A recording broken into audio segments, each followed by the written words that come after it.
What's going on, everyone? Welcome to another live. So sorry for being late. That was 1000% my fault. So thanks everybody for waiting. Looks like, someone got some 10 push-ups done. Nice, Mo. 10 push-ups to make it start. You just needed to do 40. So hopefully you were at 40 before we got going. Kevin, thanks for the patience. Yusuf, thanks for the patience.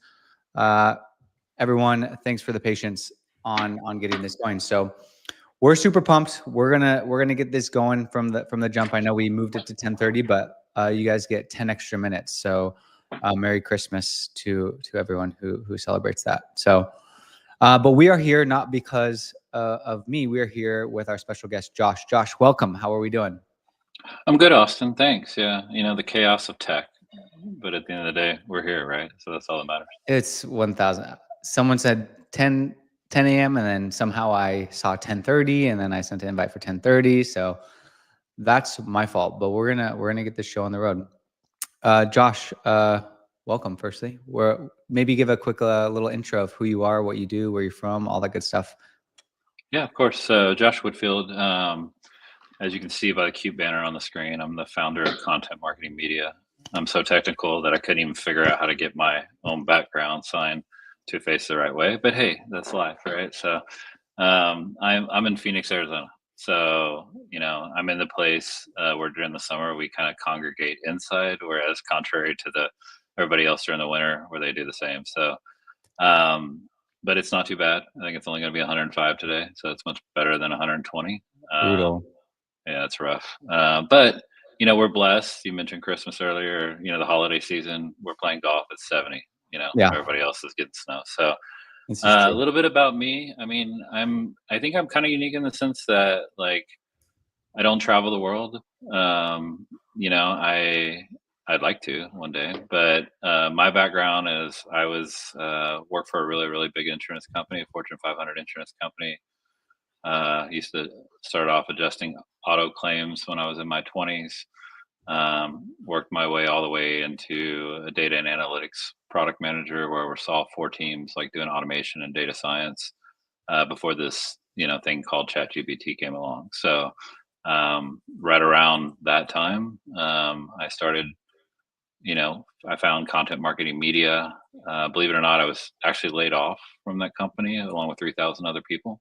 Wow. So I kind of was excited, I guess, in some sense that I had a little bit of a side hustle going. I just got really serious and built our content marketing business using Instantly, and then figured out that I really love sending cold emails. I love AI. I love tech, and just evolved CMM into a outbound agency that does a lot with data and signals and CRM enrichments and cold email and everything else. And I think in the last year and a half, we've gone from a few customers to 30, and Wow. a lot of them are larger size businesses. So we're pretty busy. Nice, love it. And for those just joining, 100% my fault. I know we were going to start at 10 and then we are going to start at 10:30. So we do have some weird lag time, but this will exceed you guys' expectations. So stick with us. And as Josh is rocking through what he knows about cold email, be sure to drop questions so that we can get to those from Josh, because we have a industry expert here. There's a wealth of knowledge with AI, with data, with outbound that we're going to get from him. So I want to kind of back up a little bit. So, okay, we were doing insurance, we were doing some stuff on data. Like, how did we land on cold email as a mechanism? Like, what was like the first experience with it? Like, why were you like, okay, cool, I'm going to try this versus, Instagram DM people, LinkedIn, or ads, or just optimize my website? Like, what was the initial like start with it? Yeah, so I signed up for like this marketing mastermind thing that I saw on Facebook, and it was, like typical. You sit through like a 4-hour webinar, you buy a $2,000 package, and it facilitated like the ability for me to have a product, right? And through that, and that product was like getting visibility for businesses using press releases. And so I had a product, Hmm. and I had a cut, like 10 allocations of that product to start that I paid for, and so I needed a way to sell the product, right? Mhm. So they had like an email like platform built into it. Um, and I set up a bunch of inboxes, I think maybe 50 or 100. Like at the time I thought it was a lot. Mhm. But there's like no warm up. It was like SMTP. Now I know how bad it was, but at the time I didn't, right? And I actually got a few meetings in a couple months, and at the time it was just a side hustle. Like Mhm. I still worked at my corporate job, right? So I worked on the nights, nights and weekends. But I'm like, I'm really, really technical, so I'm like, Mm. I really need to figure out if I even know what I'm doing, Mm. right? So, believe it or not, I was really kind of into like experimentation, probably like everybody else as they start a business, like, oh, let's try this thing, let's try this thing. So I saw a Facebook ad, and it was from Instantly, and it was like, write emails with AI, and I'm like, "Oh, this is so awesome," because I love AI and I'm very familiar with AI, so I'm like, "Okay." But I decided I was gonna be smart. I already had this little other platform I was sending emails on, getting a few meetings a month, right? So I'm like, "I'm gonna learn how to do this right." So I'm not joking. I went in, I signed up for it Instantly. I bought, I think, maybe 6 email accounts. This was before Instantly had DFY and all that, so I was like, I remember, like, wanting to bang my head against the wall, like, trying to do DMARC and SPF and all Mhm. that, right? So but I did all that, I got my email account set up, but while I was doing that and waiting for warm up, right, I went through every aspect of the Instantly training program, which, and I know it's evolved since then, but, like, at the time, it was, just different steps on what is warm up, how to write copy. There's even like how to be a sales, make sales in there. Mhm. There's one, and it may still be there. I haven't been in there in a while, but there was one section in there where they broke down the numbers, and I'm a numbers guy, and it was just basically like send 1,000 emails. You know, if you get a 5% reply rate, you get 50 replies, and from that 50 replies, if 20% of them are positive, you get 10 interested replies, and if you can get 5 of those on a meeting, that's 5 meetings, and if you can close 1, then that's 1 deal, and I'm very much a math guy, and I'm Yeah. like, "I can do this, Mm. right?" Like, I can get 1 deal out of 1,000 emails, right? And I'm sure, so the math made sense and the ROI made sense to me, so and sure enough, like, I figured it out pretty quickly, like, I did start getting meetings because I was doing it the right way.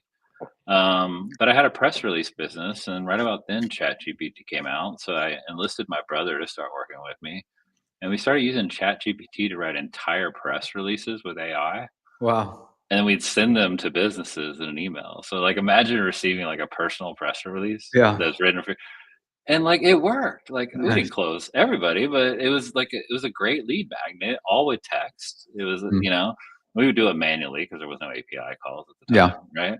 We actually got some real customers, and I started making some real money, right? And so from then on, I was like, this is a very viable way, and we got to a point, and it's changed dramatically. It's much Mhm. harder than it was a few years ago, but we actually got to a point where I'd literally booked 100 meetings in a month Whoa.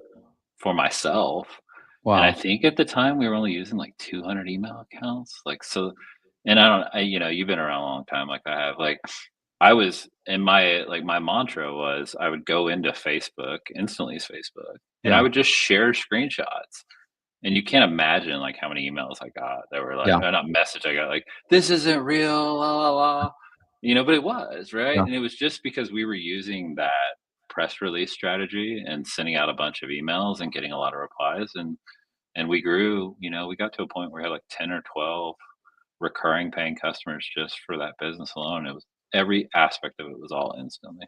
Wow. So it started because you're like, huh, okay, I like data. It seems like cold email is a data driven way to outreach. And I bought this program and I was like, hey, cool, I need an offer. And then your first offer was doing press releases for people. And then you're like, okay, cool, I'm going to dive even further into cold email. And you saw this ad for Instantly and you're like, huh, that looks cool because they are leveraging AI. Cool, I'm gonna start using Instantly. I'm gonna buy a bunch of emails. And then you sounds like you started using it. And then you're like, huh, I kind of found this missing tick of, okay, why can't I just build press releases for people and send that as a cold email? And then as a result of that, then that's kind of what took that first offer off. Yeah. It's Pretty interesting. Absolutely. Yeah, So it you were was literally like finding people, copying their website, or like what was the process of the press release kind of going on? yeah, so we would pull leads, and then we'd go into GPT, and we'd be like, you know, write a press release for this company. And in its early days, even ChatGPT, it didn't have web access, right? Yeah. But, these models, they just scrape the internet, right? So it had enough information where it would write a pretty viable press release. And so Mm. we would just do that over and over again and cut and paste that into the email, Wow. right? And we were using Instantly's lead finder to find the leads, Right. right? So we would get the data from the lead finder, and then we'd go in and manually. And then over time, right, they started, and that's kind of what actually got me like moving into Clay, because we Yeah. wanted to automate that, right, Yeah. and get more automated with that ape, because that's basically about the time that you started being able to use Clay Gen and some of those tools as well. So Yeah. then we started doing on a much larger scale. Yeah. Curious from like because if you're being a data person, right? Like if I'm newer to cold email, because I think a lot of people watching this are trying to improve their cold email. They're trying cold email for the first time, or they're considering trying cold email. Like what are you looking at from a data perspective, and then we can go into like what you're optimizing to reach those data points or data goals for yourself. And to be fair, you're talking about today or then? I would say today. Yeah. And then we can go into the AI after that stuff and more specific. Yeah, I mean, you learn so much as you get different types of clients, Uh-huh. right? And like I would say from a data perspective, like you're looking for, so number one, you need uniqueness more than anything, right? So the vast majority of people that are doing cold email are going to go out and understand the ICP of who they're doing cold email on behalf of. So of course we do that. And then, they're going to go out and pull from a variety of different data sources, databases, right? At the larger, level, it might be like a big, Apollo or ZMFO. It just depends, right? Every client's different. But, today I really kind of spend a lot of time on data differentiation to see like, Hmm. you know, what is the competitive advantage that this particular lead or client has that we can augment and attack even from like a signal perspective. So I mean, how we do data is different for every single client, every single campaign, and it can be as robust as, scraping data using Apify. It can be pulling data in from Clay from a wide variety of sources, building signal tables, etc. Hmm. Um, but if I was just starting over, I would say like the most important thing you can do is just send emails to the right people more Hmm. than just sending a whole bunch of emails to the wrong people, because I've learned, at least, we have clients today still that get 10-15% reply rates and have for a year Wow. or longer. And it's just because the targeting, when you nail the targeting, you get the replies. And when you get, in my opinion, when you get high reply rates, you can almost get away with anything. Yeah. Like I've just learned over time, like when you can nail a campaign and get 10-15% reply rates consistently, like, you can have horrible bounce rates. You can put images consistently in emails. You can do all kinds of things that would traditionally break the rules. But I think the number one thing that I see from Google and Microsoft is that when they see a high level engagement of your email, they just, they don't think it's cold email. They think it's a Yeah. normal course of Interesting. business. So data for me drives that, because the more you hone in on sending, like, if I send an email to you with an offer that's not relevant to you, you're going to ignore it. I'm not going to get a reply the vast majority Yeah. of the time. But if I send I send emails to a whole bunch of people that maybe they don't need it, maybe it's not the right time, all the reasons why they wouldn't engage, but it gets them to just say, hey, now is not the right time, or please talk to this person, or sure, I'd love to learn more. That drives, I'd rather send 100 of those than 1,000, to the wrong people. 100%. And guys, just to be clear, Josh, you're doing this for other companies now because we kind of made a weird transition from the Yeah. press release conversation to now that, but this is what you do for other companies. Yeah. Yeah, we do it. I mean, I would say today 80% of our clients are tech and SaaS at various Interesting. stages. But we have we do a little bit of work now in private equity and venture capital, and then a few just, consulting, high level executive management type work. But most of it, I would say, is, companies, you know, from pre-seed all the way to Series C, Mm, or public companies as well. And yeah. that's kind of where it's mostly tech SaaS. How did you land in the tech SaaS space? It's horrible to say, but I have no idea. I mean, if I had to guess, I think it's because I'm pretty prolific on LinkedIn. I post a lot. My mantra is, the crazier the better. The more it pushes the envelope, the better. And I think it just gravitates that audience. And that's my background too. It's not in tech, and it's not in SaaS. It's in tech though, and Yeah. managing very technical people. Yeah. And what specifically do you help these tech people with? Because is it like raising money? Is it? It's kind of all over the board. I would say, a typical client is someone that has a few SDRs, that has a CRM. The motions by which these SDR and AEs and BDRs are responsible, it's just hard for them, right? You Yeah. can't blast emails from your CRM anymore. They used to be able to just drop 100 emails per SDR on your primary domain and get results, and it's Yeah. almost non-existent. It does exist a little bit, but it's almost non-existent. And Yeah. so they come to agencies more and more because, like, they need enablement, Mm, and they don't understand the complexities of cold email and deliverability and messaging. And so I think more than anything, I can bring the knowledge and understanding of that. We do a lot of work too on just enablement, CRM enrichment as well, and so we're kind of able to offer like the full package. Like, we're not just going to send emails. We're going to pull really, really good leads. You can use those mm, leads for other sources.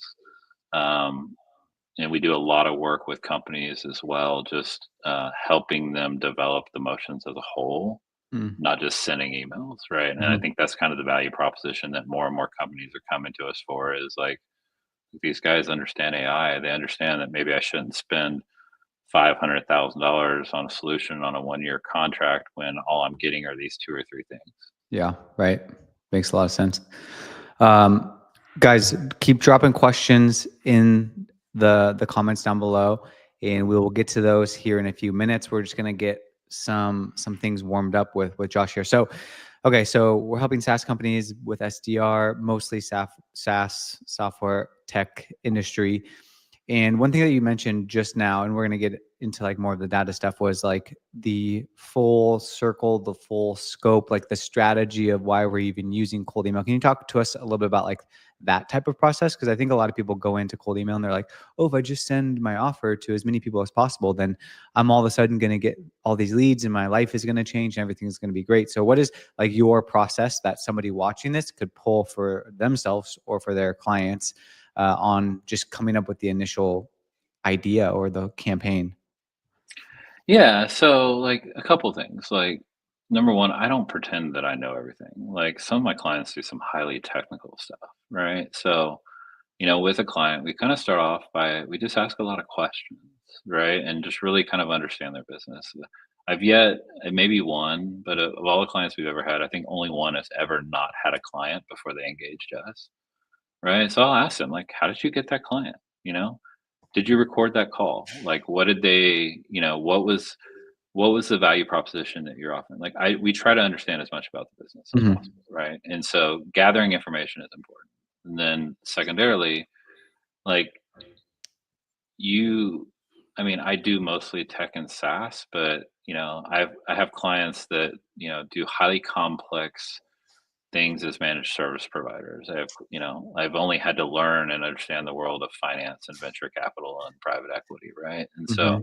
you get that information by learning, and then you go out and seek additional information, right? So we always use highly complex tools like Manus and, GPT Pro 3 and Claude, and to seek to understand. And even basic chat GPT today that has a web search capability that's virtually free or at max $20 a month, you can go into a tool and say, here's the website of the company that I'm writing cold emails for. Go understand their ICP, and give me 3 professional copies that would be you could send, right? Hmm. You can do that today, even like as instantly over the last couple, months. They've made instantly highly enabled, right? I think you Mhm. even made a video recently about building a real campaign with Copilot, Mhm. right? The tools are there and we just need to use them. So I use the heck out of those tools, right? Mm. I don't pretend to try to understand everything. I seek information through highly powerful tools that are being built by billion-dollar companies, right? Mhm.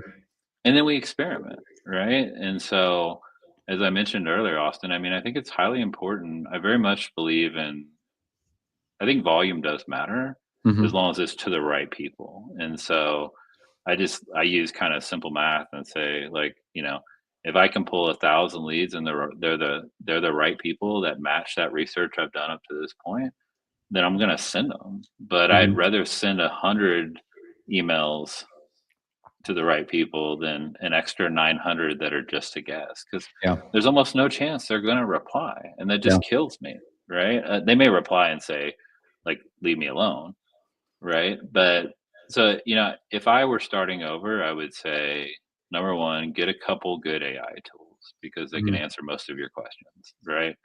Number two, just keep experimenting, right? If Mhm. something doesn't work, change it next week, Mhm. try multiple different approaches. And then I guess number three, I am completely anti, I don't know the right word, um, like gimmicky kind of stuff. Like Mhm. very much believe in just sending highly professional emails to Mhm. professional people. And that has worked historically for us because I'm not the only one that talks about this. Like Eric talks about this a lot too. But I believe that cold email is not all about meetings. I think meetings matter, Mhm. but I spend a lot of time with our clients just talking about the fact that my job is also to plant very professional seeds. And if you do that well enough and you track that through attribution tools, then you will generate business for people, even though you don't get a reply, and even Mhm. though you don't book a meeting, because people may not always need what you're offering at that moment, but a week later their boss says, hey, go find me this, or they have that and they're unhappy with that vendor, and they're the thing about, and if you're the one sending professional emails and hitting their inbox and you're doing a good job with your targeting, right, you're reaching out to the right people, they're going to know the difference between a good email and a bad email, and we all Mhm. get bad emails every day in our inbox, Mhm. right? So they're Mhm. going to know the difference, and then they're going to refer back to that because they were too busy or didn't have a need when you emailed them, but they're going to come back to that and either re-engage or come in through a different channel like the website or something else. And so I like to use and really articulate the value of sending a lot of professional emails as planting seeds to clients, Yeah, it's good. because when you can track the attribution, you can justify the ROI, and Yeah. that's what clients want. They want to be able to understand, am I getting my money's worth for what I'm paying content marketing media to do? Yeah. Yeah. Love it. You gave a lot there from just the perspective of sharpening the axe, making sure that's really good, making sure you're landing in the inbox, and then making sure the email is actually valuable. Curious on like the list, because you mentioned, okay, I'd rather send to 100 people than 1,000 people with 900 people that I'm guessing. How are you like guaranteeing that the 1,000 people that I have are my ideal people? Are you literally scrolling through every single like email and verifying it, or what is your process for ensuring that? Because if I'm building like a big list, if my TAM is like fairly large, are you segmenting it to a smaller list? Are you literally going one by one? Are you having multiple campaigns? Like what's that process? Yeah, so I mean, we do it at scale, right? So we use Clay as where all of our lead gen originates from, right? I have a team of GTM engineers that are highly trained, right? Mhm. We're using also tools like Octave. And so like one of the tools that we use on every one of our tables are Octave qualification agents. Hmm. And so we build an agent in Octave that's built off the playbook of the client, right? Well researched playbook of their ICP. Mhm. And then we actually run an agent against every single lead that determines whether or not that person is qualified. So then it considers, what their job title is, what their experience is, are they in the ICP? So that's like a pretty highly technical way to do it, Yeah. and it's probably not something the average user would do. But, I think more importantly, you gotta no matter where you're getting data from, you gotta realize data is almost never real time, right? Mm, Especially lead data. And so even in the simplest form, like if I didn't have all this big tech stack and tools, I would I would whether it's Google Sheets, no matter you could take a lead list of 1,000 people that you pulled or bought or got from somewhere. You could upload that today to ChatGPT and say, evaluate this lead list for these four things and tell me which one matches these four things. Like, mm, whatever that is, right? Are they the right job title? Because I feel like you have to do some level of validation on your lead list because just data's wrong. I'm not there's a big I won't burn their name, but there's a really, really, let's just say $50 million a year revenue data provider that a lot of people use that we sent an email to for a client, and he wrote back to us and he said, something along the lines of, "You got my job title wrong. You should use us. Your data would be better." mm. So I went into that tool because I knew we got the lead from there, Yeah. and then I wrote back to him, and I had to do this kind of very nicely. So I did it on LinkedIn. I Yeah. took a screenshot of his data in his tool for the company that he worked for to show him that his data was wrong in his own Mm, tool for the big company that he worked for, right? So and that's just a kind of an idea of understanding that people change jobs all the time. Data is accumulated. It's rarely real time. And so, mm. you know, if anything, you just like verifying emails, you have to do it Yeah. because you're hurting yourself and if just on the simplest, if I send an email to someone and they're not qualified, that just exponentially ups the chance they're going to report me to spam, right? Yeah. And as a result, that hurts my ability to send emails to other people as well. Yeah, interesting. It's fascinating how much time you're spending just on the lead list alone and how much investment you're making just on making sure that list of 1,000 is good. And even the advice of, running it through ChatGPT and taking the time to be patient and not just getting this list of 10,000 people and then uploading it to your campaign and then pressing go. Yeah, that's really sound advice. It's just quality over quantity, right? Yeah. And I mean, it's kind of true with almost anything. And you used to be able to, just blast 10,000 people and you'd be fine, right? But Yeah. I think we have to all understand that we're now sending emails into algorithmic machines that, you know, people are and I'm not joking, companies are investing billions of dollars. And I just tell people, I'm like, if you use Gmail, you know that Gmail can write a reply for you, Yeah. right? That means it contextually has to understand the email, and it does a really good job. Like, you just like, hey, write this reply, and it'll suggest better ways. So that means it understands what the email that was sent to you says, and it has the knowledge, no matter what email comes to you, to write a legitimate reply. And so to think that that same technology by that same company is not being used to look at cold emails and Yeah. evaluate whether they should go to the inbox or not would be naive, right? Yeah. So that's what I try to train people and say, like, look, you need to get better because yes, for a couple days you might inboxes, but I'd say 80% of the cold emails I get today are in my spam folder, Hmm. right? And if you're not in the inbox, you have no chance, pretty much no chance of getting any kind of engagement. Yeah. And if you don't focus on the list and making sure that list is actually good, targeted, and the email is relevant to the person, then it's never going to work. Exactly. Okay, let's talk about, we have the list, we have the strategy because we've done our research, we've sharpened the axe. So when we're writing cold emails, like how are you coming up with, like how are you using Clay? How are you coming up with different trigger ideas to make it super relevant? Like what is the process for that when there's so many different ways to do that? And then how are we doing it? Yeah, so I would say like we use today we use Octave for that. So we use Octave to build out these robust ICP strategies, right?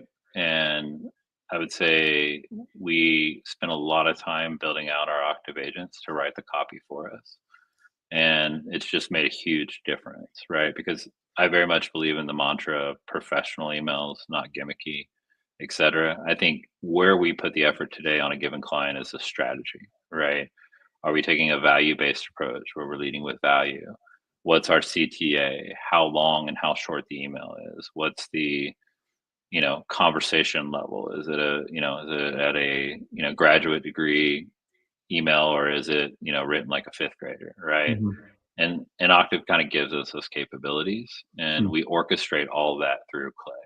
So every Hmm. single lead, it gets pulled, it gets validated. We use, email verification through Clay, through API providers, and then we put it into our Octave agents. We A/B test with them, and then instantly, as we push all of that into instantly specifically, right? Then we experiment with things like subject lines. We experiment with volume. We experiment with image or no image, video or no video, what's in the second email versus the third email, right? So Hmm. it's definitely kind of a coordinated approach between that. But, you know, I would say to those, like we're able to use Octave because, we have a lot of clients. If I was kind of starting off and maybe I wasn't, I'd probably still use Octave because I'd start small. But even the idea of just really kind of creating, uniqueness in your email, relevancy, spending of the time, like I said before, to use some of the tools that are out there.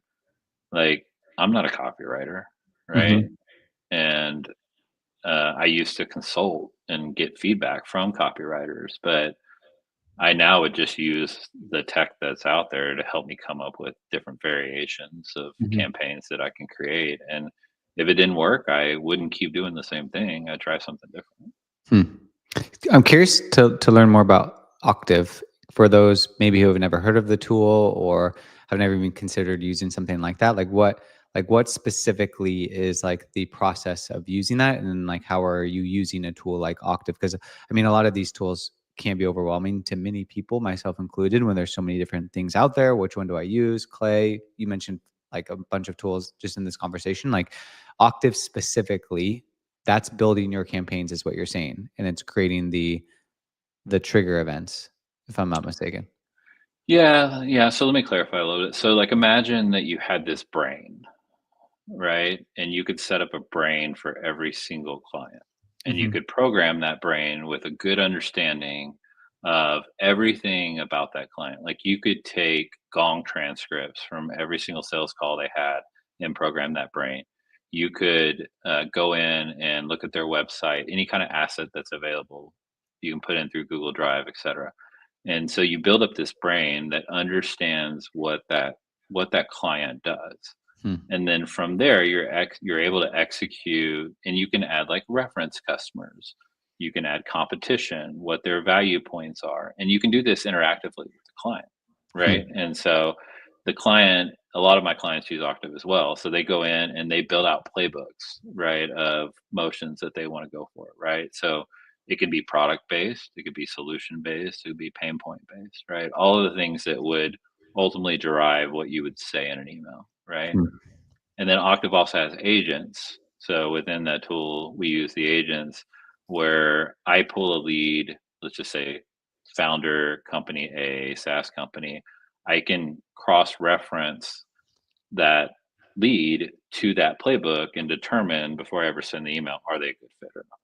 Right. Hmm. So no matter where I pull my data from, I can still use Octave to say, are they qualified? There's Hmm. a lot of different agents that Octave has, but in a basic sense, like we build this brain for every client, right? And then it gives us the ability to work with the client, decide like, hey, do I want to focus on this value proposition? The fact that you already do work for this customer and use that in the email. All of that, we create copy. Every single lead, we create copy, subject lines, et cetera, with those agents. Hmm. And it enables us, number one, to send very, very relevant professional emails. It's entirely done with AI, right? So every single email is 100% unique. Um, and what it does is kind of closes that gap for us as an agency to be able to clearly show the client, like, we are sending very relevant professional emails because we built up this knowledge base that's extremely reflective of what you do and what your strategy is. And by Hmm. getting the client involved in that, it just increases the success of it because they're like, okay, I already know that these emails that are going out that are being sent on my behalf of my brand, etc. They're reflective of my brand. They're talking about the things that we want to talk about. And so we're not, we don't have to start from scratch, right? It's Mm. now Octave does not give us like the intent data. It doesn't give us the signal data, et Sure. cetera, right? That's all Clay, that's all data sources, et cetera. And we don't send emails from Octave, right? We Mhm. just use the Octave agents to call that brain, tie it to the LinkedIn profile or whatever we're using as the source of the data, and kind of create messaging that combines the brain with the lead and creates relevancy. Does that Brilliant. make sense? Yeah, very much so. Very interesting. What's like I mean, for the emails that you're sending to these clients, you're saying, okay, it's super professional, really relevant. Like, what is the format of the email that gets the replies to make sure that it's relevant and whatnot that are actually sparking? Like, do you have like an example or a framework that you're following that people could Yeah. try on theirs? Well, and I would inherently tell you, like, I firmly believe shorter is better. Like we talked about in the beginning, I used to send like 6 paragraph press Yeah, releases, and that would work sometimes. That would work too. But it's just changed. I think people's attention spans are shorter too, which is a big yeah, deal now. But generally we'll start off with some form of observation, and it's not like, hey, I saw, you got a new dog. Congratulations on yeah. Fido. Like, you don't want it to be cheesy or stupid. Hmm. um, I think people already all know what their job title is, so you don't need to remind them that they're the CMO at, Yeah, company A. So we try to do something that's relevant, and that kind of flows and kind of speaks to what we're offering. But it's, we'll make some kind of observation, and then um, we usually take two approaches. Like, it's more of a soft, just intro hmm, of, hey, like, appreciate that, appreciate your post last week on information security. We've got this, new API connection that does this. Let me know if it's something you want to learn more about, etc. hmm. Right? Just short and sweet. I think more now we're really kind of focused on leading with value. So I think we're all, as I mentioned, and I like to sit back in this business and look at my own email and go, would I ever reply to anything like this? Yeah, Like, so, like, total. We tried it all, but like, just done with all the cute tactics, like sent from iPhone and yeah, pretending like your boss forwarded you this message to go yeah. check that. Like, I think that people see through all that, especially the people that we're sending to on behalf of our clients. So now it's, if anything, we're really focused on just kind of trying different mediums. So, like, sending a video in the first email, Mm. sending actual, value. Leading with value is what I've spent a lot of time coaching my team on. Like, honestly, I don't care if you just send an email that says, hey, Austin, I thought this, calculator on, payroll law and so might be relevant for you because I just noticed you posted a job in Yeah. Ukraine, right? Just stuff like that, expecting nothing in return.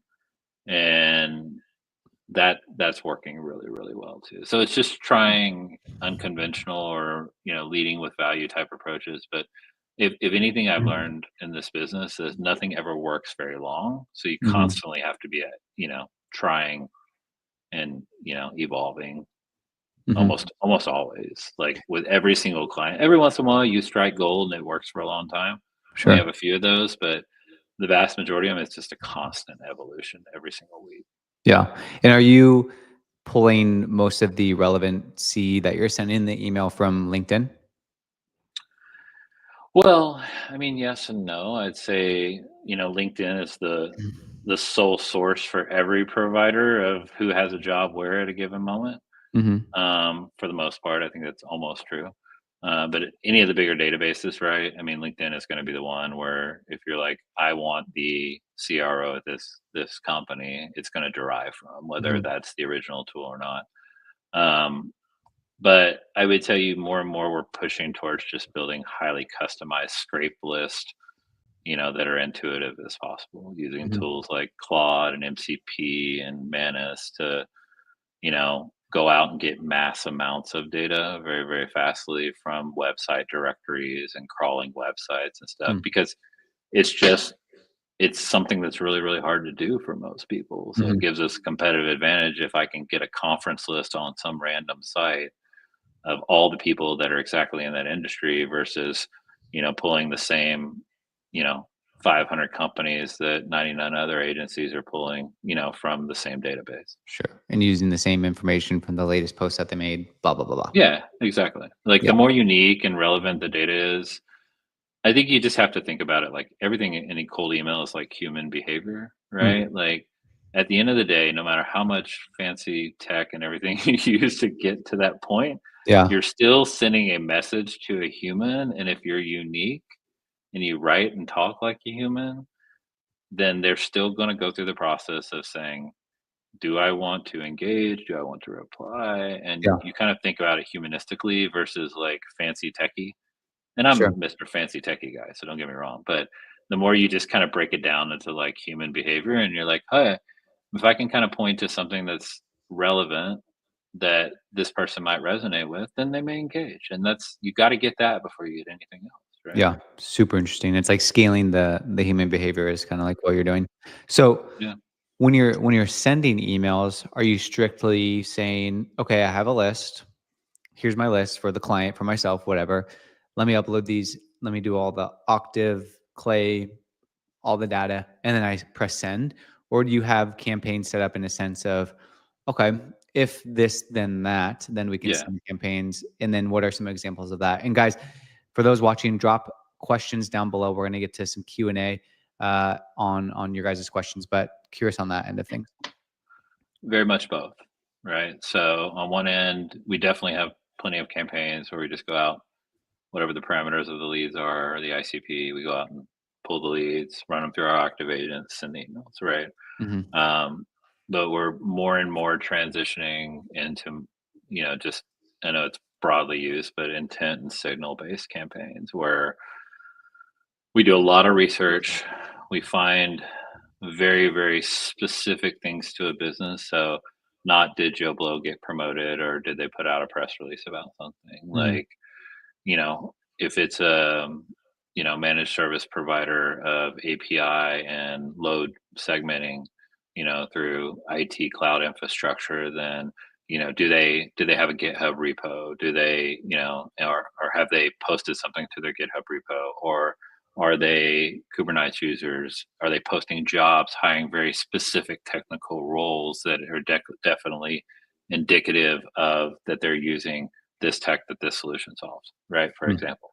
And then as that happens, and building out those tables to monitor those, right? As that happens, using that as a real time source, right? Like I've shared on LinkedIn, I have built API calls to GPT Pro and tools like that that can go out and pull 30 or 40 signals about a business just in one GPT call. Never mind, there's 50 databases out there that provide signals, right? So we're trying to get away from just like, let's use the 5 signals that everybody else uses or the 10 signals that this one company offers and find maybe 20 to 50 very unique signals for every client that is exactly relevant to them, bring it to them and say, which of these really, really matter? And every time this happens, you want us to put it in your CRM so an SDR can call them. And which ones are like, hey, they're adding this job, for example, so let's just send an email and reference it and kind of building out our flow that way because it's just, email marketing is saturated. And Hmm. so if I'm going to send an email to someone, the more informed and relevant I can be, then the more likely they're going to engage. Yeah, super interesting. Is there an example that you can think of from the top of your head that this worked really well? Yeah, it does.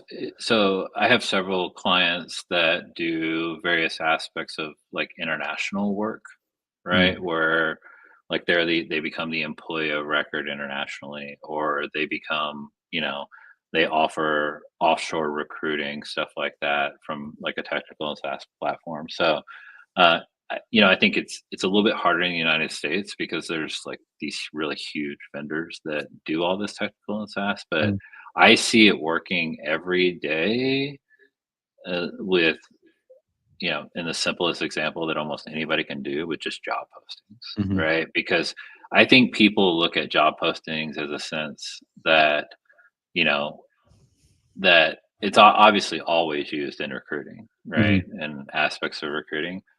I look at it like, what are they hiring for? mhm, Right. And so if they're, you can look at job descriptions and see like they're clearly using this tech because they're demanding that this person have this experience, right? Or I also look at it as a signal of growth, right? So, for example, you can say, hey, have they posted 5 jobs in the last week? Hmm. And that's indicative of growth compared to a company who's posted 1 job in the last 6 months. Or did they post that job because this person left the company and now they have an open role? So, Hmm. like, it's been very, I mean, we do much more complex signals than that, but I like that one a lot. We use it in a lot of different campaigns, but not for why you would think. It's Yeah. more of as an informative measure. And then the other thing I say is like what has also been really successful is when you combine signals, Yeah. right? So when you think of like, I'll just stick with the same example. Job postings are relevant because they tell you like maybe they're trying to fill a void for a solution that you can offer, and that's one way you can think about it. But let's just say they're posting jobs and they just announced that they got funding, right? That makes that job posting that much more Mm. uh, relevant because it's the power of signals combined is what gives you more intel on how you should approach somebody. And most people don't know that, but that's how they build predictive models. Like all Yeah. of these predictive models are built off data and signals, Hmm. but they're not just data and signals, but the weighting of data. The fact that 2, 5, 20 things combined are exponentially more important than just one individual thing. Yeah. Fascinating. If I'm watching this right now and I'm like, okay, this is all very foreign to me. I don't know much about AI. I see it all over my feed. I see it all over YouTube. I see it all over LinkedIn that I need to be using AI. And if I wanted to use this week and dive into starting to leverage AI with my cold emails, what would be your recommendation to me? Pick a platform. There's several of them that are really, really good. Like Claude's good. GPT or OpenAI is really, really good. You don't need, like me, you don't need 50 different subscriptions, right? Just pick one of the good ones, Gemini, one of the bigger ones, right? And all of them are going to have some form of subscription that's $20 a month. Even within Instantly, to be fair, if you're already using Instantly, like use Copilot, right? But Hmm. pick a platform and use it and just ask a lot of questions, right? Like if I didn't know anything about cold email, I would have GPT teach me these things because it's very capable of teaching these things, and it's like having a PhD level coach Hmm. that's there that can guide you, and that's exactly what I would do. Like I wasn't born with this knowledge; I've learned it, and part of it is just from experience and running clients' campaigns and falling flat on our face and losing clients because we weren't really, we didn't know how to do it for a particular industry. But that is how more than anything, that's how we learn is that like I tell my team and my engineers, I expect you to be in these tools. I expect you to be asking questions. I expect you to say, I just ran a campaign last week. I use this copy I sent to this lead source. I got 0 results. GPT Pro helped me figure out how to be better because these models, they can think, Hmm. right? And then they more and more they have data and access to a whole bunch of sources, right? And so, I'm not saying they're the messiah and the answer Hmm. to everything, Hmm. right? But they give you the ability to ask questions, learn, think through things critically, come up with outputs that then you can try, and then when it doesn't work, you try again, right? Hmm. They give you that ability to do that, and we do it every single day. Yeah. And would you let that kind of drive the decision? Okay, I'm going to go all in on Clay. I'm going to start using Octave. No, I mean, I think you have to really just evaluate that for yourself, right? Mhm. Because sure, if they were all free, I'd say, yeah, just use Clay and use Octave, Mhm. right? And use Instantly. And those are the three that I use for everybody. I mean, yeah, we go get data from other sources and we do some things, but those are the three that are critical to every single campaign I run. And we use them for every single client. And that is a combination of variables that has worked really well for us. That being said, like, not everybody can start off like we didn't always use Clay. We Mm-hmm. didn't always use Octave, right? We started off with just instantly. And so, but it doesn't change the fact that no matter what tech you're using, that a lot of people try this and fail, Mm-hmm. right? And it's not because Instantly is a bad platform. It's a great platform. My whole business is built upon it. It's because they give up. They do the same thing and expect different results, right? They don't seek to understand. Mm-hmm. Um, and I just know because it's happened to me, right? Mm-hmm. Like I thought I knew more about how to my client's business than my client, and I was too afraid to be like, "Can you tell me more?" Right? Like, Sure. what worked? What didn't work? What have you already tried? Like, um, and I think that's what it comes down to is like you can evolve to. I think everybody should use Octave and Clay and instantly combine, right? Mm-hmm. But I also think too that that's also requires a significant budget, and we do that because we have customers that support that. Mm-hmm. But if anything, I would say even if you're just use instantly, use the Legion databases that's there. It's pretty easy. You can now use Instantly's Copilot to even and Legion AI tools to even prompt your way into finding the right leads. And I've made posts on that. And with the recent introduction of AI over the last couple weeks, like you can understand deliverability. You can understand where your email accounts are in warm up. You Mm-hmm. can do things on a recurring basis to remind you. And I would start and get really good at that. And as you bring on more complexities to your own business, or if you're supporting other businesses, then you branch out into these other tools, if that Yeah. makes sense. Yeah. Love it. Crawl, walk, run. Yeah. Um, okay, let's get some questions. These will be rapid fire, Josh. So shorter the better because we got a lot of questions.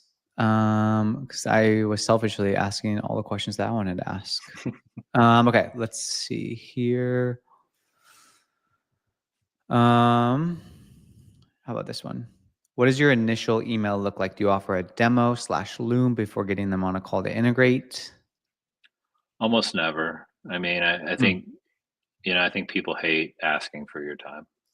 I mean, we're just all being asked for our time. So, yes, in some cases, yes. Like if we include like a video in the first email, then within the video, there may be the option for them to book a call. But more and more, it's the first email usually revolves around asking for nothing.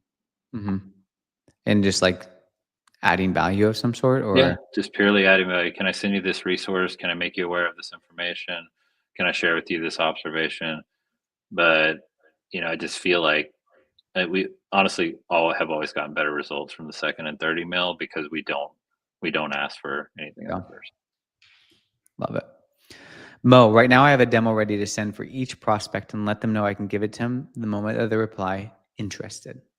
Sending links initially strained deliverability for me. Any insight there or any thoughts for Mo on how he could use a demo strategy? Yeah, no, I think it's good. I mean, eliciting people to reply obviously helps with your deliverability. And then as because of that, right, you're basically getting consent to send them whatever you want to send them. Mm-hmm. I would tell you like there are guidelines, there are rules, and you're never going to have breakthroughs if you don't try something different. So, like inherently, I was always told you can't put video in emails, and we've been doing it for years, Mm. right? But you got to find balance, right? So I would tell you like, don't be afraid to send 5 emails. Don't send 50, but maybe just try sending 5 to a very curated lead list and include your link in that email and see what happens, Yeah. right? Like experiment and just remember all infrastructure is not the same. Not everything works the same way for every client. And my overall synopsis of sending probably over 10 million emails, it really comes down to replies. If you get a lot of replies, you have the ability to do more. And, like I was saying earlier, I'd rather send 5 emails per email account to a highly curated lead list and put whatever I want in that email than send 30 for the sake of volume. Yeah. Yeah. Good. You kind of hit on this a little bit, but how do you find hyper targeted profiles to find that 100 contacts that would respond? Yeah, so let me tell you a secret about all of these AI tools right now. They're all really, really good at building a list of 100 people. Where they Mhm. break down is when you go like, go build me a list of 1,000 or 3,000. And I'm Mhm. going to keep pushing that envelope, and that day will come soon enough, guys, where you can build a list of 3,000 Mhm. highly curated leads, right? They're probably not going to give you really good emails, so still need to go validate and pull emails, right? But as far as like, you could go to ChatGPT right now and say, here is my website, understand my ICP, go find me 100 qualified leads, and it's going to do a better job than 80% of the people that do this for a living, Mhm. right? It really will. And it's just because it has a mind and access, especially if you start thinking about bringing in tools like HubSpot and the web and Cloudflare and all the browsing and the scraping stuff, right? That being said, if I didn't do that, I'd go straight to Instantly, and Mhm. I would either use Copilot and ask it to find me the leads I'm looking for, or I'd use the filters and find the leads I'm looking for, right? Uh, the important thing is, like I said earlier, is that data is like Instantly's data is great, LinkedIn data is great, but it's almost never real time, and it just can't be, because even on LinkedIn, people leave jobs and don't change their job title. Mhm. So even though it's right on LinkedIn, it's still not technically right. Yeah. And that's the reason why I tell people with bounces, like, you're always going to have bounces. There is no 100% proof bounces, because whatever the average turnover rate right now is in the world, let's just say it's 5%. If you hit that 5%, it's gonna bounce because they don't work there anymore, Sure. right? So, those are the things you just gotta remember, but to answer your question, I would say, you know, if I didn't have Instantly, I would use GPT, Claude, etcetera. It can build you a list of 100 leads. It's just, yeah, after that, I would use Instantly to start. Yeah. Cool. All right. Do you have any advice to not sound too salesy while doing cold email outreach? I get emails opened, but only 2% of the leads reply. I make sure to use hooks and note I target the right audience. So you're doing pretty good if you're getting a 2% reply rate. That's not bad, first of all. Um, I would tell you that that is a great question. So what's the barometer? This is what I would ask you. Like, what's the barometer by which you would be engaged by your own email, right? And it's pretty hard, but when you write campaigns, you have to remove yourself from the equation, because you kind of, you're passionate about it. Oh, I just can't wait to get replies, et cetera. And just go back and honestly say, if I got this email, would I engage with it? And when you start writing them like that, and that's how you approach it, you'll notice you sound a lot less salesy. Hmm. Yeah. Good. Love that advice. Just audit from client's point of view. Okay. LinkedIn user says, do you exclusively use Play for lead enrichment for your campaigns, or is N8N as good or better? Yeah, look, we do experiment with N8N as well.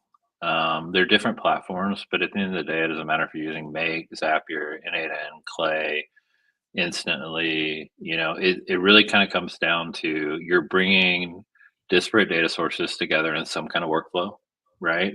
And getting an end result, right? So I think you have to choose kind of what makes sense for you. But I've used all of them, and I use all of them when I need to use all of them. We just use Clay predominantly because um, we're experts at Clay, right? So we're approved experts at Clay.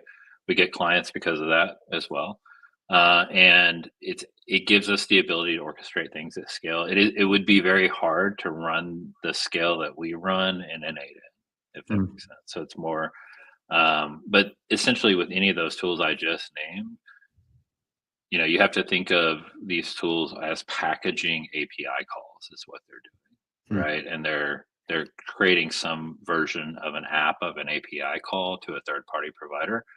And so even now within these models, you're seeing that through model context protocol too, Mm. where they're packaging that up through MCP. But it's just building a bridge between whatever data you're trying to get and pulling it into a tool. And I think whatever you're able to do that with most efficiently and balancing cost, speed, and scale, that's what you should use. Yeah. Good answer. All right. Is Gmail to Outlook really a problem for deliverability? I think this is the most common asked question of anybody in this business right now. And my answer is empirically yes. right? And I'm going to tell you why I think it happened from my research, because when your business depends on something, you spend a lot of time trying to figure it out. Look, there's no rhyme or reason in this business. Like, even a couple months ago, we had two clients that basically sat in the same industry. All of their predominantly their ICP was Outlook, right? Customers that would use Outlook. And there would be days where we'd send campaigns, similar type approach, almost all being the same. Literally, it started on the same day, so like their warm up was the same and everything. And we get replies from one and not for the other, right? And it was really agitating me because all of this kind of Outlook stuff started in October of last year and hasn't gotten better since. So I used every tool at my disposal to try to figure this out. Like, I was deep researching the deep research to try to figure this out. And at the end of the day, my theory is, from what I've learned, is that somewhere around October of last year, Outlook put forward a change to their bulk sender level policy. And what they did is they deployed a change that took what technically they consider cold emails as is bulk sending, and raised the threshold by which they would hit the inbox. And this is pretty well documented. You have to go through like a bunch of Outlook forums to figure this out. And they did it for everybody. So the companies that started noticing when they were sending external emails out from Outlook and they were hitting spam, they probably got with the IT guy and was like, "Hey, something's going on," and he might have loosened that threshold a little, and you're able to get more inbox placement with them. But I would tell you, like, everybody that I feel is honest and has integrity in this industry will tell you something drastically changed. And from our experience, I think using every solution, technique, provider, whatever possible, our deliverability has never been today better than about 10% to Outlook, at least since October of last year. So I personally tell my team to exclude it. Like, we exclude Outlook inboxes, because why? If I think I only have a 1 in 10 chance of hitting an email inbox, then why send to it in the first place? It just kills my deliverability in the first place. So instead, we exclude it. The only time we don't is if we don't have a choice. But I'm very transparent with clients, and if I'm on a call and we're about to bring on a client and I can see that a lot of their deliverability lies in Outlook, then I'll tell them, like, this is a real reality of what you're about to pay us to do. Interesting. So the myth is true. Okay. Could you clarify what exactly you use Clay for? Yeah. So, I mean, think of Clay in the simplest form is Excel or Google Sheets in the cloud, right? And then imagine being able to connect to every column or every row any enrichment that they already have built in, which is a lot, or any enrichment you can call via API, right? And so that's, to me, that's what makes them so unique, because I can have 50,000 leads sitting at one table with 72 different columns. And if I wanted to, I could enrich every column, every row, every value in there, right? And so, yeah, you can do that to some extent through like N8N, which is a bunch of enrichment strapped together. Makes kind of the same way, right? Um, so I use Clay for every single lead, right? We go out to data sources, pull in lead data, we get name, email, LinkedIn, all of that typical data. Those are all columns and rows in Clay. And then if we're going to call Octave, we call Octave through Clay and orchestrate that there. If we're going to when we verify the emails through, API calls, we do that there. You have formula built in, you have AI, you can do deep research, call the web, all of that on a row by row, lead by lead basis. So we use it for everything up to the point of actually sending the email, and then that gets pushed into instantly. Now, to be fair, we sometimes do all that in instantly, and if you've been in instantly in the last month or two, a lot of that same capability exists too. So, we look at balance and we do what makes sense where, but Clay is kind of I call it the orchestration level of our campaigns. But we also have clients that we don't do email for. So we have clients and pretty big clients, where we just do enrichments and enhancements of their CRMs and cleaning and reconciliation of data, and then we take that data and put it back into their CRM after we do our enrichments, our cleaning. Interesting. What kind of data would you get for somebody who has a CRM and they just want to enrich the data? Yeah, I mean, anything in the world you can imagine, right? So it's like part of it is like there's hundreds of enrichments built into Clay. You can get ad spend, you can get technology usage, you can write a GPT to call out anything you want, right? Scrape the web, whatever. So any of that, Hmm. but there's also the idea that like when you start to understand that every essential vendor in the world that you would want to get data from has an API, then you can customize that down. So, we've done like I would say probably the coolest thing we've done lately is we have a client who uses HubSpot, and every time a potential lead reaches a potential deal stage, we pull that in live through HubSpot in real time. We go out and we use a tool called Handwritten, which is a robotic pen that writes handwritten notes, and we call that API, and then that robotic pen writes that handwritten note and mails that handwritten note to that lead's business address, and it's all built in live real time. So no Wow. emails there, but still adding value, right? Very interesting. Need to learn a lot from you, my friend. Okay, business question. How are you differentiating yourself now that automated cold emails are so diluted? So how are you Well, number positioning one, yourself when you're talking to people? yeah. So I would say, people use automation as a negative term. I would say that I built my career off automation, right? So there's, I would say be automated. It's okay to be automated, but do it well, right? So how you break down the uniqueness of your automation, that's part of why we use Octave, right? So you're right, it is heavily diluted. But at the end of the day, I almost think that's a competitive advantage for us. Hmm. And I just say that because so many of the cold emails that I get every day are horrible, Hmm. right? So even if I just write really good emails, that gives me a competitive advantage, right? And so I don't worry about the dilution. I worry about the fact that I need to hit the inbox, and thank goodness Google and Microsoft are doing a pretty good job weeding out the bad ones anyway. Um, and then when I hit the inbox, I'm going to do it well, professional on behalf of the client. And I think most normal people are not offended by cold email. They're offended by bad cold email. Yeah, yeah, sure. Josh, thank you so much. What can we leave people with in the last 3 minutes? What's the number one thing that people can leave this and be like, okay, cool, I'm ready to get after it. Use the tools that are available to you. We talked about this a couple times. Like Hmm. the differentiation today from just a year or two ago is I personally believe, Austin, we're probably 6 months to a year away where you can go to a tool, and like you're already seeing that with Instantly, right? Hmm. Go to a tool and almost orchestrate it all from a prompt, right? Hmm. And so that is coming whether we like it or not, right? The difference in being successful, in my opinion, going forward in this business is how much you know about what that orchestration is and how you can impact it. And Yeah. so, like, I remember 20 years ago when this thing Google came out, and everybody was like, "This is going to change the world," and by all accounts, it did. Hmm. Right? Billions of dollars in commerce industry, Amazon, on and on and on. Right? My kids watching TikTok for 6 hours straight. It's Hmm. entirely changed the world. Right?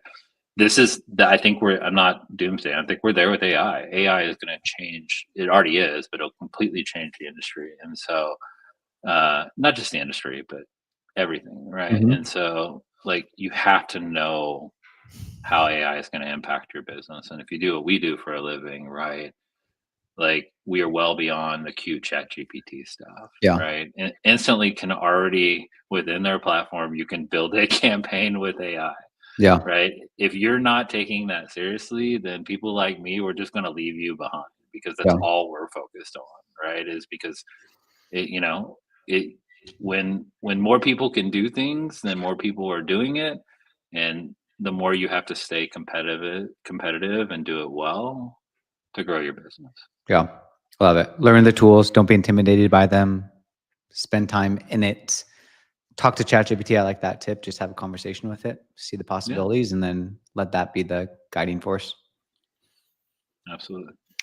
Josh, thanks so much. Everyone, thank you so much for joining. This will be posted on the YouTube channel if you want to go back, take some notes, which I would suggest you guys do because there was a lot here from Josh. Josh, thank you again for joining and adding so much value to the community, man. My pleasure, Austin. Thank you.